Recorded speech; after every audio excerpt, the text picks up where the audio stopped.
во студиото на Здраво Македонија. По 9 часот се дружиме со нутриционист Надица Илиевска, доктор Ива Дујак Ѓурѓич, маркетинг експерт и фотографката Катерина Златева. Останете со нас до 11 часот.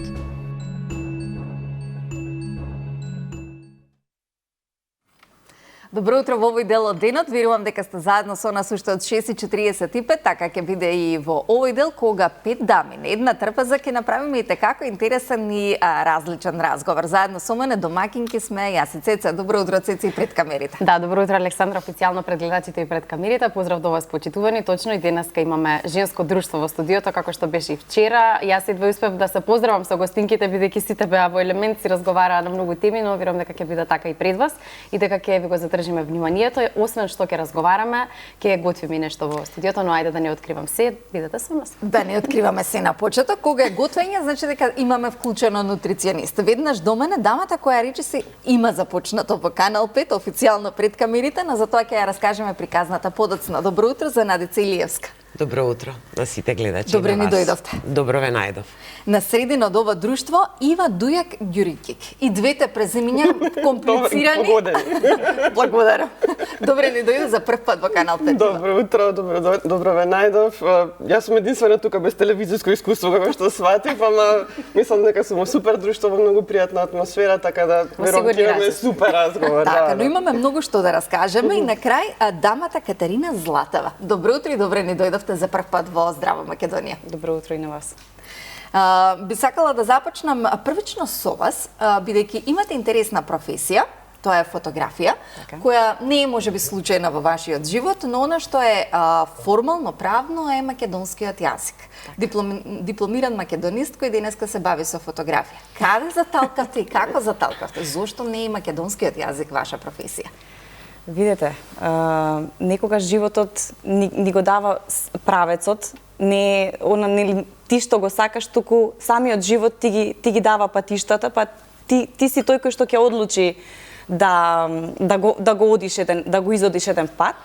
Значи, како дипломиран професор по македонски јазик и литература, среќно невработен, морам да кажам, од оваа гледна точка, затоа што 2010 кога дипломирав, толку бев разочарана од сиот систем што ни се случува во државата. Значи, уште далечната 2010 не успеав да си најдам работа по професија и тука почна моето патешествие, тоест веќе работев, бев дел од македонската телевизија и неколку години подоцна, кога се роди мојата ќеркичка, Јоана, тогаш започнав со фотографија, благодарение на мојот сопруг, кој што е веќе 30 години фотограф. И така некако се сврзаа сите некои приказни, кои што ме однесоа во некој сосема друг правец, неочекуван за мене, но знаејќи си ја креативноста во себе цел живот, уште од мали нозе, ме донесе до овој ден кај што сме денес дојдени. Ова што сте денес да уживате особено во овој најмагичен период во годината, да фотографирате и да ги доловувате моментите. Ке зборуваме за тоа малку подоцна, но ива кога сме кај образованието. Дел сте од Академија Бринстер, која што е неформално образование, ве јас вака на повозрастни години одлучив да станам дел од истата, каде што нема граница за возраста, напротив, убаво е да се учи и да се научи. Предавате дигитален маркетинг, во кој што сте и експерт и секоја чест за она што го правите низ годините. Па, како започна вашата дигитална приказна и колку е се маркетинг денеска? Дали и ова денес што сте гости е маркетинг, можеби? Се, веќе полека се станува маркетинг. Мојата приказна во маркетингот започна многу одамна, че јас сум од оние што од втора средно знаев тоа е тоа што сакам да го работам. Некако ми се виде како идеален спој на нешто што е бизнис, меѓутоа има и уметност малку, па така си го најдов местото вистински. Во однос на едукацијата многу спонтано дојде. Кога почна да се развива дигиталниот маркетинг, ми изгледаше како нешто многу интересно, не беше толку застапено кај нас. Почнав да пишувам блог комплетно самоиницијативно на таа тема. Така и си имаме запознато. Има и претходно уште еден пред него, тој беше баш за маркетинг, да.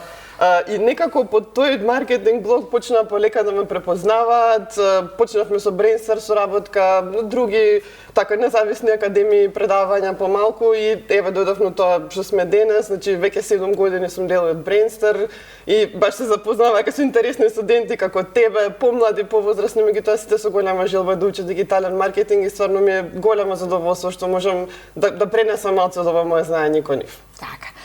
Господја Надица, кога сме веќе кај образованието, вие сте првиот дипломиран нутриционист во Македонија, инженер по прехранбена технологија и нутриционизам, па како гледате на напливот во вашата област на се што можеби нема па и формална или неформална подкрепа да советува некаде каде што може да имаме и последица?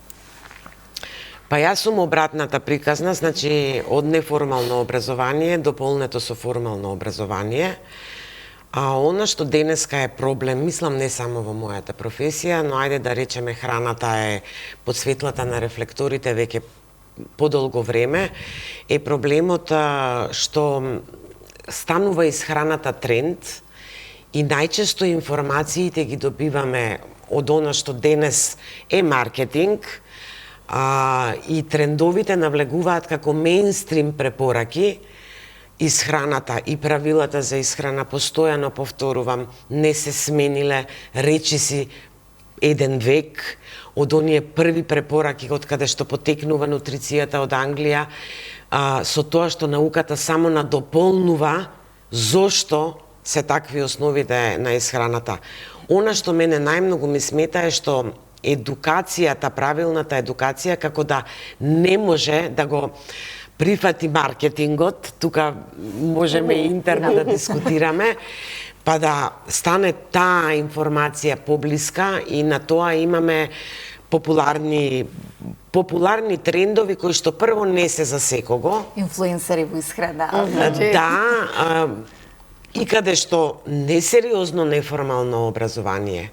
Значи, неформално образование од типот на истражувања лични за тоа што не интересира, се пласира како точна информација и тука е најголемиот проблем и јас во пракса реално најчесто се среќавам со поправање на таквите грешки, бидејќи ние во нутрицијата, односно во нутриционизмот, како да престанавме да разликуваме што е храна како лек, односно тоа што ние го велиме диетотерапија, а што е правилна исхрана, да. Така, треба да се направи дистинкција на двете. Да, Надица, како вие се борите со сето она кое што се пласира на социјалните мрежи, бидејќи велите дека е навистина голем проблем и секој денес може да каже за себе дека е нутриционист или фитнес тренер кој што може да ги даде некој начин на исхрана, да.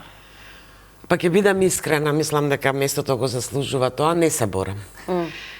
Затоа што моите обиди за борење се неуспешни, едноставно видов дека таа борба ќе ми одземе многу време, за тоа време јас можам и енергија, јас можам да продолжам да се едуцирам и да пратам, бидејќи кај нас во исхраната, ако 2 месеци не се прати тоа што навистина се случува, тогаш веќе не стоиме во место, туку одиме назад, затоа што науката во исхраната оди многу брзо. Речиси како и овие сите други, да не речам сега што се појавија професии, така што генерално морам да признам дека можеби сносам некоја грижа на совест, но сум се одлучила ете на ваков начин, преку информирање и едуцирање, да се обидам, да влијаам и некои луѓе да препознаат дека треба да се прави дистинкција помеѓу некои работи кои што ни се пласират, односно да препознаваме што е навистина во ред, што е на база на наука, на докази и што е, јас го користам во последно време, фенси исхрана. Да бидете во тренд. Тоа е вистинскиот начин, затоа што бидејќи има толку негативна содржина или непроверена содржина, единствено се победи ако има проверена и издржана содржина да се пласира што поинтензивно. Така да само така може, никакви забрани, регулативи, мислам реално самите платформи, социјални мрежи имаат сами по себе регулативи, меѓутоа џабе тоа не може да ги спречи, така да во супер правец тоа е тоа што ни треба. Еден бесплатен совет од Дива, значи па добро, затоа сме тука. Се шегувам така. Но ајде да се насочиме кон нешто позитивно. Ако е позитивно, тоа е вашето студио, каде што се фотографира бебиња. Оние кои дури не се ни свесни дека пристигнале на светот, а веќе се така спакувани магично, па колку е тешко да се фотографираат најмалите и најмилите кои имаат само неколку месеци. Значи, нивниот живот се брои во месеци. Само неколку денови да ве поправам. Или денови. Само неколку денови, затоа што најубавиот временски период кога треба да се фотографираат тие бебиња се буквално првите 14 дена до 20, да, најдоцна до 30-тиот ден, нели, каде што тие бебиња, да, се уште не се свесни дека воопшто се пристигнати на светот, но кај нас па имаме една обратна ситуација во нашата држава дека мора да пројдат 40 дена, нели, за да мајката и бебето излезат надвор. Јас секогаш знаам да се нашалам со родителите, тогаш не треба да го носите ни на лекар, нели, затоа што не треба да излегувате до 40 дена. Според и науката и сите досега истражувања во однос на мојот домен на фотографија, значи да, најубави се тие фотографии кои што се направени во првите 14 дена. Многу сум среќна што постојат мајки кај нас во државава кои што се доволно свесни за сето тоа што нели ние им го даваме како совет, да ги донесат нивните бебиња во првите 2 до 3 недели, за да може да им ги направиме сите тие најубави фотографии. Воопшто не е лесно како што изгледа на секоја фотографија. Да, кажете ни како е на сет. Да, многу магично. Вака е многу магично кога ја видиме фотографија. Да, некогаш дури јас самата себе се воодушевувам од тоа што сме го направиле со тоа бебе, затоа што го знаеме текот на процесот, нели позадината што се случувало, затоа што не секогаш децата, бебињата спијат или и се спокојни. Да, во студио знаеме да се нашалиме дека уште од врата кога ќе видиме бебе вака смрштено со вегите, ти знаеш дека тој човек, мислам тоа бебе ќе нарасне во таков човек, вака смрштен. Но за среќа па имам и такви бебенца кои што се толку многу опуштени, толку многу убава енергија ни носат во нас. Посебно влијаат врз мене, врз моите емоции, врз моите чувства, затоа што генерално важам за човек кој што се прави на брзина, се мора нели да биде одма и сега. Со бебињата имам некоја со бебињата сум друг човек. Учите за трпение веројатно. Да, сите овие 10 години со Fairy Tale, значи не само на трпение, туку ја чувствуваш сета таа нивна енергија која што они ти ја носат на тебе.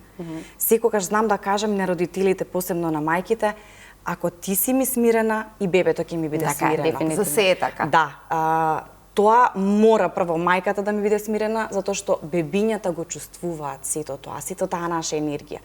Иако они носат толку неискварена чиста енергија во нив, сепак ги имаме и бебиња кои што знаат да бидат навистина нервозни, но секогаш го наоѓаме тој баланс меѓу мене, мојот фотоапарат и нивната енергија, и не може да не се успие бебе од 14 дена, иако сме имале неуспани бебиња, пак го наоѓаме моментот каде што некогаш знае да е час и половина успивање, техники кои што ние ги имаме во нашето студио, а половина час да биде фотосесијата. Па мајката може да се одмори, да се напие кафе. Да, требаше можеби да повикаме некоја од мајките кои што сме ги фотографирале. Тоа следно ми ви може. Тоа ќе го реализираме во 2026 да бидеме гости во вашето студио, затоа што знаеме колку ви е пребукирано во овој магичен период, но 2026 ќе го реализираме ова сега што го раскажавме, да видиме магијата зад камерите. Зад камерите, да. Но кога сме кај магијата, 2019 Ива станавте дел од Академијата за дигитален маркетинг, па колку работите се променија до денес? Колку, еве и Наде спомена дека светлосно се движат вашите професии, но ако се сетите на советот во 2019 и советот кој го давате во 2025, колку се разликува? Па, не се разликува многу советот, затоа што идејата е постојано мора да учиме, да бараме нови работи и да се движиме. Тоа е единственото нешто што во маркетингот не одржува постојано актуелни. Меѓутоа, условите на работење, начинот на работење, тоа е светлосни години променето. Значи, баш на студентите им покажувам на Академија како изгледале првите Facebook страници што сме ги воделе. Тоа е сега смешно кога ќе го видите во денешен амбиент, тотално сите можат сите грешки веднаш да ги воочат. Сега веќе се учиме како со вештачка интелигенција да функционираме, се учиме секој да биде свој и фотограф, и снимател, и монтажер, бидејќи тоа го бараат самите платформи, така да пристапот е доста различен, меѓутоа стварно сметам дека таа една работа што постојано само мора да си во тек, да читаш, да гледаш како се движат работите, дека тоа не е основата на кој што те прави во маркетингот да бидеш добар постојано. Така. Постојано треба да учиме и да осознаваме, но кои се Нада најчестите дилеми кои ги имаме со тоа што треба да знаеме за правилна исхрана? Всушност треба многу малку да знаеме за правилна исхрана. И светот воопштено се враќа на традиционалниот начин на исхрана, генерално на користење на локални намирници, генерално на користење на рецепти кои се генерацијски подготвувани. И тоа е најдобриот пат. Јас кога треба многу да поедноставам, велам, ве молам не го јадете тоа што вашите баби не би го препознале како храна. Бургер или што да споменеме нешто? Да. Бидејќи баба ми би се запрашала што е тоа. Да, и генерално ако земаме да анализираме, навистина и науката веќе потврдува и затоа и светскиот тренд е всушност исхраната почнаа да биде и културно наследство од нематеријален вид кој што УНЕСКО постојано последните години го заштитува. Сметам дека сака да даде порака дека всушност треба, ако треба во маркетингот да одиме еден чекор напред, моето лично мислење е дека треба во исхраната да одиме еден чекор назад. Јас многу краток пример ќе дадам. Секогаш се послужувало кафе со чаша вода. Јас денеска, после моето образование, знам точно зошто треба да биде така. Кафето е термогена субстанца, ја подигнува нашата температура, водата не лади. Нашите предци не го знаеле тоа, но секогаш се послужувал гостинот со чашка вода и со кафе. Треба да бидеме повеќе отворени кон традиционалните работи, да, и за да ги потврдиме, да ја дадеме науката како доказ, за да бидеме убедени во тоа. Но, пак ќе кажам, не треба ни да ги одбиваме новите работи. Така. Едноставно треба да внимаваме да го најдеме балансот, а бидејќи исхраната е нешто на кое што ние најмногу можеме да влијаеме, други светски трендови мислам дека и не можеме многу да влијаеме, не понесуваат.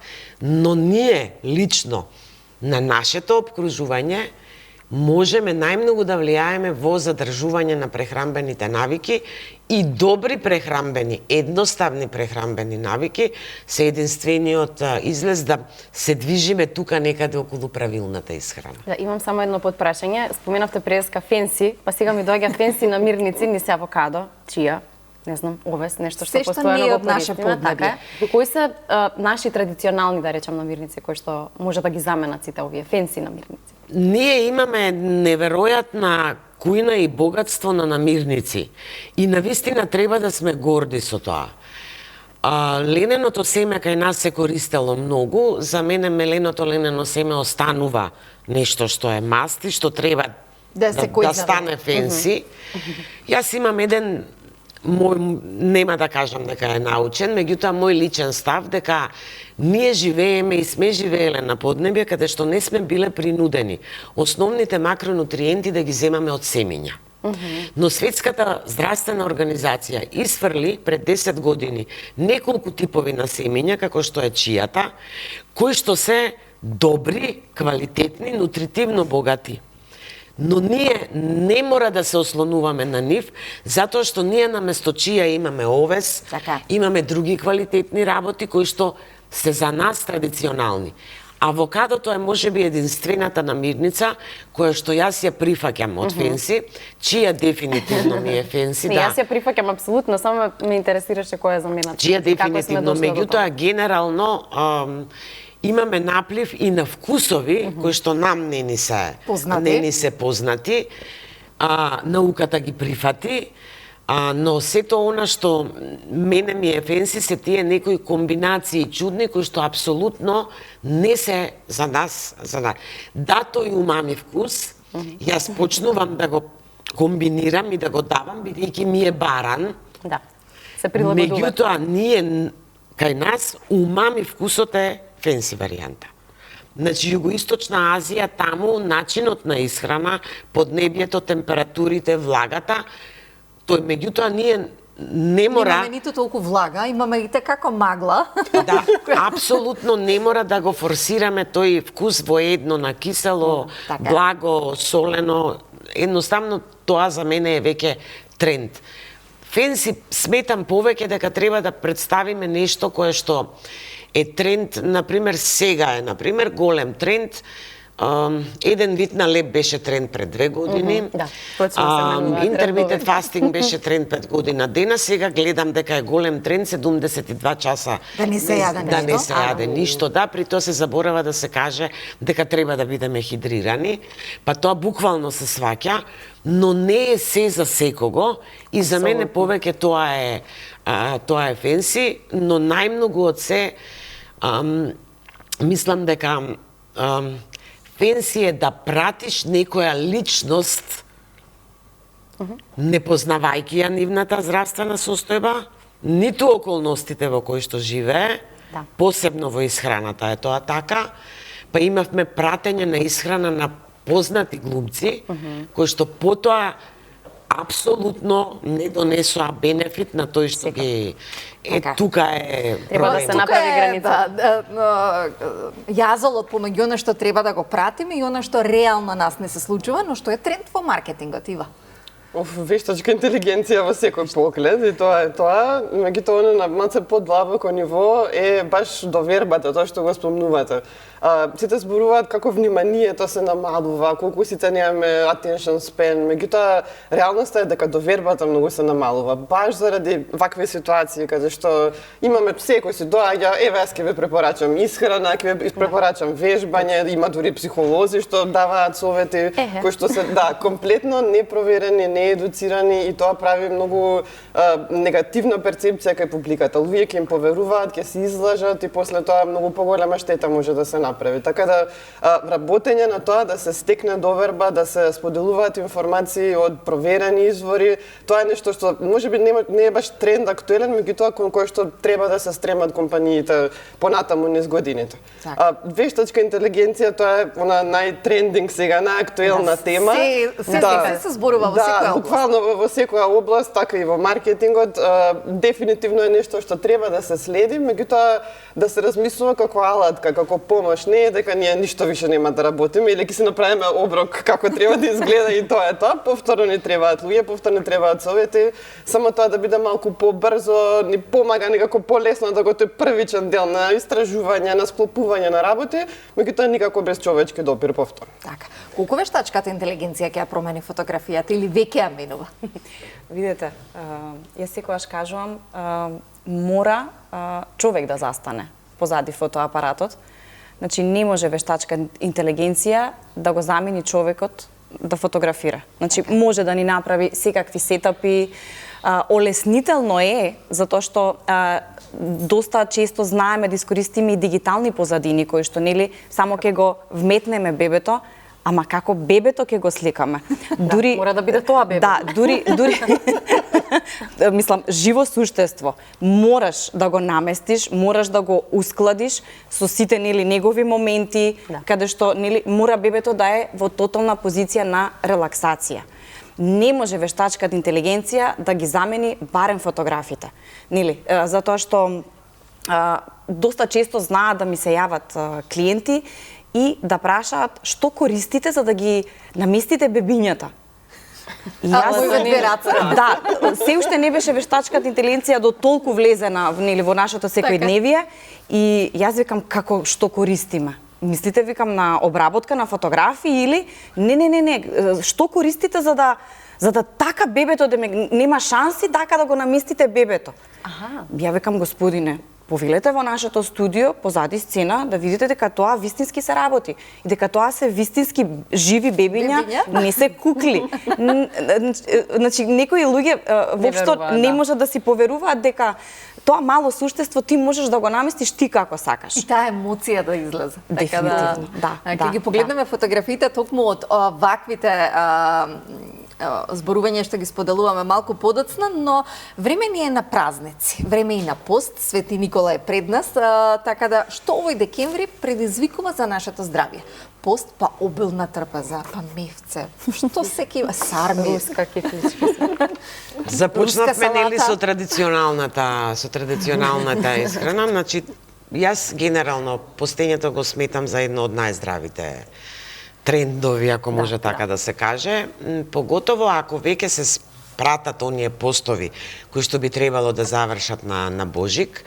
Јас не знам кој нутриционист ги пишувал, но тие се перфектно избалансирани, затоа што ја пратат физиологијата на човечкото тело, па имаме точно денови кои што се дадени да се конзумира риба, и точно тогаш многу сум истражувала и сум видела дека всушност баш тогаш треба да внесеме протеин, тогаш масна киселина, и тоа е неверојатно добро. Сега изобилството на храна, ние како сапиенси го уживаме неполн век. Вестите за нова година прејадени. Изобилството на храна ние како сапиенси го уживаме неполн век. И поради тоа сметам дека еволутивно не сме достигнале до тој развој да можеме толку многу храна нели да восприемиме. За мене умереноста и разновидноста е секогаш вистинскиот одговор, и не мора да значи дека треба да се откажеме од некоја од посластиците. Зошто? Затоа што треба да сватиме дека исхраната не е само хранење на нашиот организам. Исхраната има општествен карактер, социјален, емотивен. Нас дури и некои мириси не потсеќаат на празници, на детство, на ритуали семејни. И тоа не значи дека, ајде ќе ја земам руската салата. Дали е здрава? Најчесто прашање. Зависи како ќе биде припремена, и тоа исто така многу зависи. Меѓутоа, на вистина, руската салата не враќа во сите нови години кои што ние сме ги поминале, споделиле.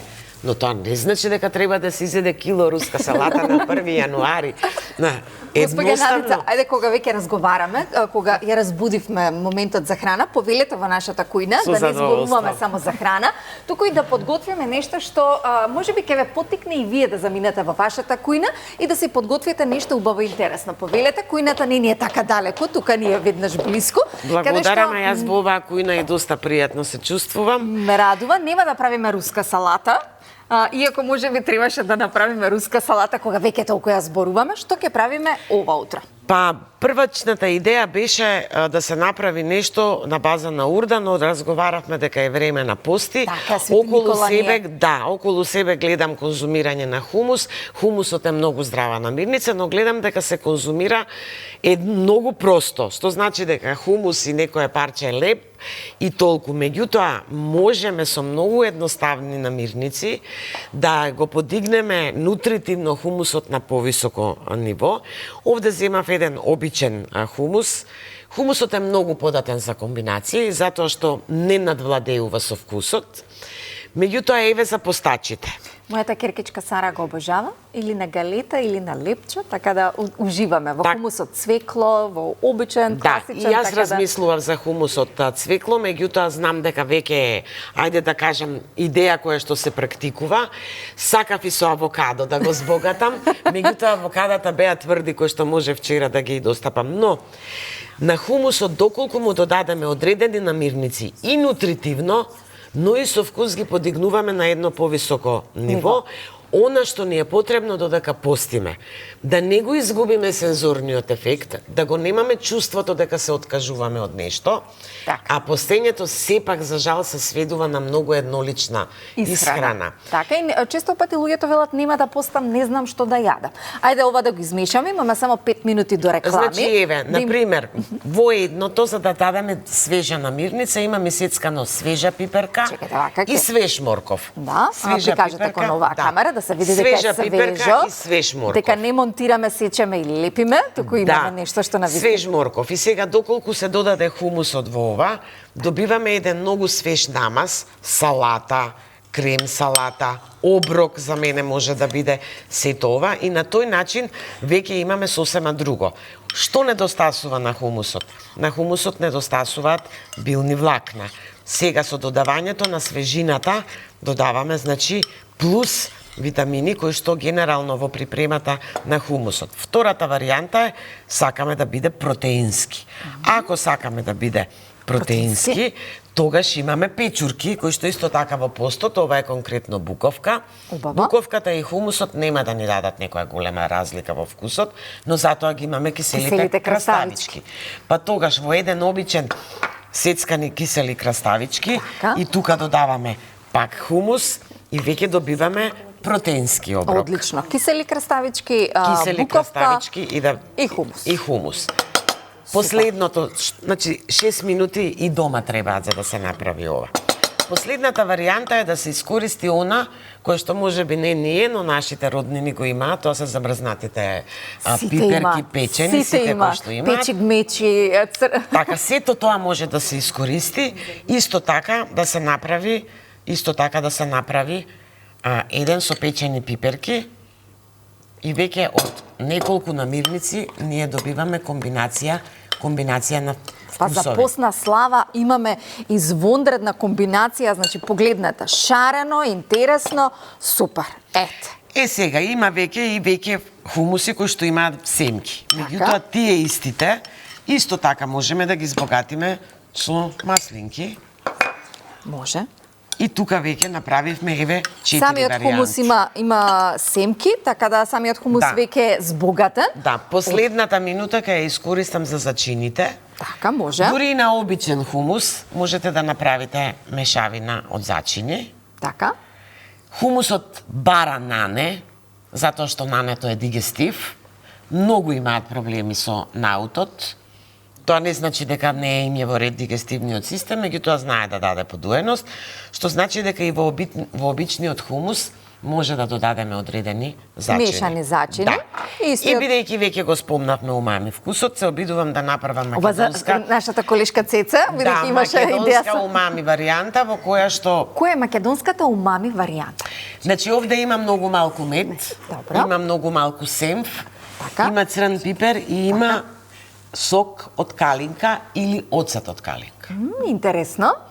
И тоа дава комплетно една друга варијанта. Зашто се ова може да го користиме? Дали како дресинг во салата? Па младата популација ова морав да го смислам, бидејќи младата популација сега е многу расположена да додава одредени работи и неколку варијанти. Ова ми е основната варијанта која што може да се користи со печен компир, може да се користи со речиси со се, меѓутоа може и да се користи со потешко дегестибилни меса, затоа што црниот бибер исто така е дигестив, а сокот од калинка исто така е дигестив и семфот е нешто што мислам дека многу малку се користи во исхраната, а треба да се користи. Медот е да ги замаскира оние вкусови кои што не сакаме да ги чувствуваме. Така, со госпоѓа Надица Илиевска и како може да дадеме идеи за како вашата трпеза да ја разубавите, надополните, истата да биде здрава, а намирниците во кои ги имате да уживате во сите оние вкусови, комбинации и бои.